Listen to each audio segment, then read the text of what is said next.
The Orthodox synagogues of North Minneapolis were also ethnically based. This was Tifereth B'nai Jacob. This synagogue is a wonderful example of immigrant synagogues. It was formed by a group of people from a particular community in Bessarabia, which is the borderland between Russia and Romania, called Filister, and it was known as the Filister Shul. Well, it looks like much of the interior hasn't changed. The ark where the Torah scrolls were kept, I see, still has its hinges on it. My one memory of this building was when Henry Wallace came here to speak. It was quite an event to have somebody of that stature coming to a synagogue on the north side to speak. But of course, the Socialist Hall was just down the block of ways, so it made sense that this is the congregation he would speak at. In the 40s and 50s, Jewish Northsiders, like others in the post-war era, were migrating to the suburbs, moving, changing, and merging surviving synagogues as they went west.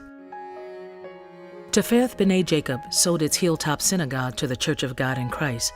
This changing of hands and the demographic shifts it represented didn't go unnoticed at the time, as seen in this news account. It was considered a very, very significant move.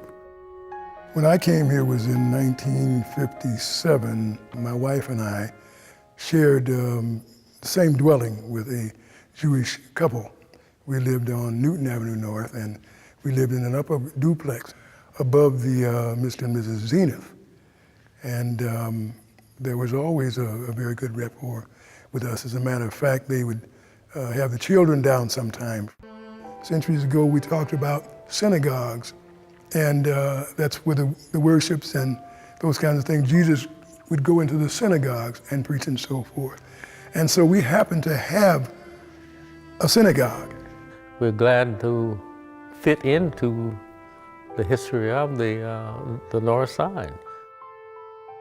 I haven't been in here since probably the 50s. And looking into that door and remembering the Torahs in that cabinet, and then seeing the light coming through on the stained glass window, it's very exciting for me. It makes me feel very, very happy to know that somebody else is enjoying this beautiful building and loving it. Obviously, they take good care of it. Their existence here and in this neighborhood and at this particular synagogue at that time, church, to know that that is yet in their hearts, says that all men are of one blood. There's a love that yet goes on among mankind. And so in this building, we're glad to know that we can share the meaning with them.